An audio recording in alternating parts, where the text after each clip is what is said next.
Welcome to Light Media. Today I want you to watch this video of confession of Pastor W. Kumuyi, what he says and what he did and what gave him courage to do what he did and why he had the boldness to preach what he preached. So if you have not watched the video, make sure that you watch for the video to the end. Watch this video to the end and subscribe if you have not subscribed to this channel.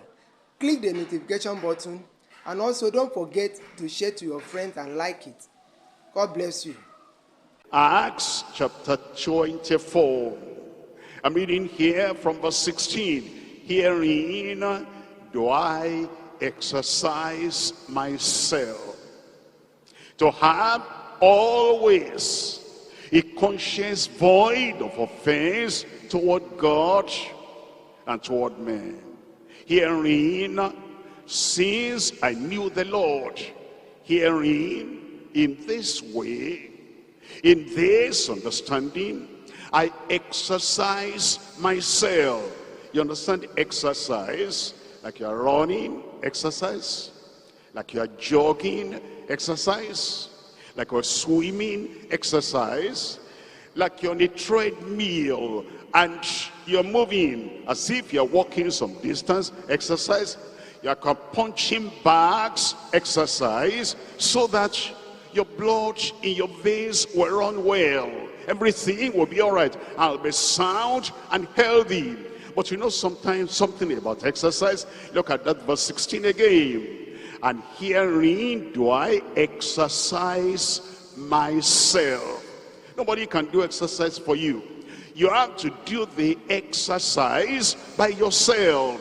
When you become born again, you become a child of God. Herein do I exercise myself, to have always a conscience void of offense toward God and toward men. Nobody will do it for you.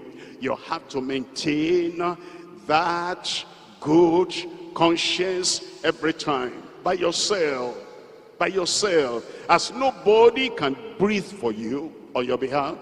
And nobody can eat on your behalf. Nobody can exercise on your behalf. You have to do the restitution and exercise a good conscience by yourself. The teacher can teach you. The pastor can preach to you. I remember when I was born again, 1964, the feast of April. The preachers preached.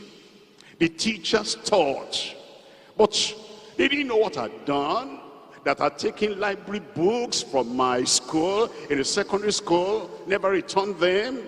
I had to exercise myself. I did it myself. I went to a principal, even though he didn't believe in God or believe in the Bible, but I believe in the Bible. And I made the restitution. I exercised myself in a good conscience. And then I got to university, and it didn't dawn on me before that I needed to exercise myself in this. You see, I was good, very good in maths. And so I thought I was, being generous, and I took the WAEC exam for some of my friends. I did it the first year, and the fellow got a good grade. I did it, and for another person the following year. I was already doing my A-level, and they were doing O-level. Then it dawned on me, I exercise myself. You see, that's very important, that you'll exercise yourself. And I wrote to WAEC. I said, this is what I did, this is what I did. And I wrote to my friends. I didn't do no anonymous restitution. I wrote to my friends. I said, that exam I took for you is wrong, and I've written to WAEC, and they may contact you. And if they contact you, understand, it's me that reported the matter. I exercise myself. You see, there are people, they do not understand you need to have a clear conscience, a good conscience, clear and clean before God and man. I'm sure some of you know the story. I was in another church when Deeper Life began. And as Deeper Life began, it was a ministry. I didn't intend there'll be any church service. It will kind of grow to a church. I felt it would be a ministry. Teach the word of God. Teach the word of God to people. And the church I was going then didn't appreciate that. And so they called me and said, look, this thing you're doing is going to earn you something you will not enjoy. And I asked my overseer then, pastor, I said, what's going to happen? Tell me. He said, we are going to send you out of the church. I said, why? He said, because you're doing something we don't approve. You don't approve believing the Bible, teaching the Bible, instructing others about the Bible. He said, no argument, don't come and preach to us here. We don't accept what you're doing. And so they excommunicated me, 1977. And then I continued the Bible study. You will continue. I said, you will continue. What I want to tell you is this. Somebody saw me in America, went for a conference, and he's overseer of another church. And he called me, and I went to him.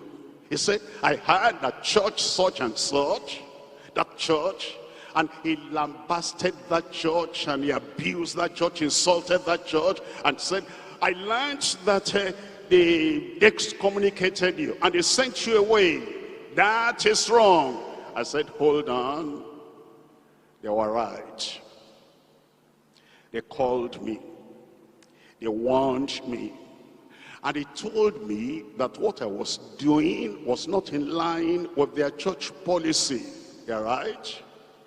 Evangelism was not in their church policy. Teaching Bible study in your home, house fellowship, that was not in their policy. They told me. And then they told me if I didn't stop, this is what they will do. And so when I didn't stop, they handled me in their own understanding as a disobedient member. And they told me, you are not a good member. And that's right. I wasn't a good member there. That's why they sent me out. And I didn't want to be a good member there because I was convinced in what I was doing. That man, the overseer of another church, looked at me and said, you're a real child of God. I thought you will run down that church. I thought you'll blame them. I said, no, I'm the one to blame. I didn't obey them. And if everybody did what I did and there's no obedience in the church, they told me the church will scatter. And they didn't want their church to scatter. That's why they sent me away. You see, you must carry your good conscience everywhere. And even when what you are saying will be against you, you will tell the truth. Look at that verse 16 again. And herein do I exercise myself to have always a conscience void of offense toward God and toward men.